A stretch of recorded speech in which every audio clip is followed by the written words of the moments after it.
আসসালামু আলাইকুম, কেমন আছেন সবাই? আজকে নতুন একটি ভিডিওতে স্বাগতম জানাচ্ছি। আজকে আমি বানাবো লেবুর পিনিক। তো বাসায় এসে দেখি গাছে অনেক লেবু ধরে আছে। এখান থেকে বেছে বেছে কয়েকটা তাজা তাজা লেবু ছিঁড়ে নিচ্ছি। এই তো দেখেন কতগুলো লেবু ধরেছে গাছে, অনেক লেবু ধরে আছে। লেবুর পিনিক বানানোর জন্য এখানে আমি 5টি ফ্রেশ লেবু নিয়েছি, একদম টাটকা এবং তাজা। এখন আমি এই লেবুগুলোকে এভাবে স্লাইস করে কেটে নিয়েছি। একদম পাতলা করে কেটে নিতে হবে। দেখেন আমি কিন্তু অনেক পাতলা করে কেটেছি, আমার আঙ্গুল দেখা যাচ্ছে। তো একটা প্লেটে আমি লেবুগুলোকে সাজিয়ে নিচ্ছি। স্লাইসগুলোকে এভাবে একটার পর একটা দিয়ে সাজিয়ে নিচ্ছি। লেবুগুলো আমার সাজানো শেষ। এখন আমি একটার পর একটা সব উপকরণ দিয়ে পিনিক রেডি করে নিব। প্রথমে আমি দিয়ে দিচ্ছি কাঁচা মরিচ কুচি। মরিচগুলোকে এমনভাবে ছিটিয়ে দিতে হবে যেন প্রত্যেকটি লেবুর উপরেই কাঁচা মরিচ কুচিগুলো পড়ে।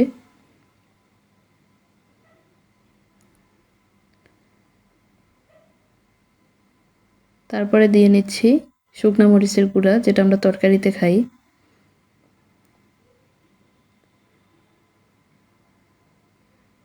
সবগুলোর উপর ছিটিয়ে দিলাম।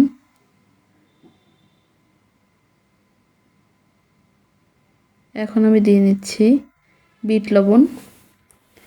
বিট লবণটা খুব সুন্দরভাবে সবগুলো স্লাইসের উপরেই ছিটিয়ে নিচ্ছি।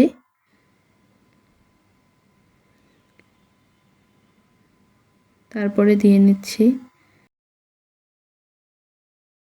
1 চা চামচের মতো নিয়েছি আমি এখানে। চিনিগুলো ছিটিয়ে দিচ্ছি, হাতের সাহায্যে দিচ্ছি, তাহলে ছেটানোতে সুবিধা হবে এবং সবগুলোর উপরেই পড়বে। এখন দিয়ে দিচ্ছি সরিষার তেল। আমি এখানে 2 চামচের মতো দিয়েছি। সরিষার তেলের ফ্লেভারটা কিন্তু লেবুর পিনিকে দারুণ লাগে। রেসিপিটা তৈরি করা একদম সহজ এবং খেতেও অনেক মজাদার, একটা অন্যরকম পিনিক দেয়। বাসায় অবশ্যই ট্রাই করে জানাবেন।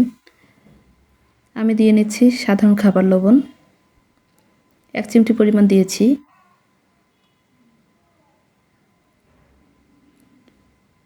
আমার মতো কে কে টক খেতে পছন্দ করেন অবশ্যই জানাবেন। তো আমি দিয়ে নিচ্ছি একটু কাসুন্দি, চামচের সাহায্যে ছিটিয়ে দিচ্ছি সবগুলোর উপরে যেন পড়ে। যারা টক খেতে ভালোবাসেন, আশা করছি রেসিপিটি তাদের অনেক ভালো লাগবে। বাসায় ট্রাই করে অবশ্যই জানাবেন। এখন টেস্ট বাড়ানোর জন্য আমি দিয়ে নিচ্ছি এখানে রুচি তেঁতুলের চাটনি। বাসায় তেঁতুল থাকলে বা যে কোনো আচার থাকলেও দিয়ে নিতে পারেন। তো আমি এখানে চাটনিটিই দিচ্ছি। তাই তো চেপে চেপে সবগুলোর উপরেই ছিটিয়ে দিচ্ছি।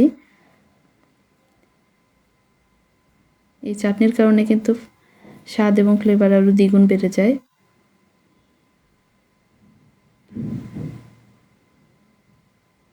সবগুলোর উপরে আমি আচারটা ছিটিয়ে দিলাম।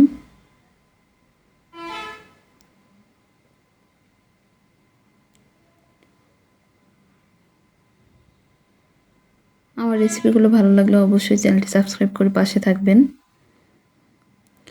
সর্বশেষ আমি দিয়ে নিচ্ছি শসা কুচি।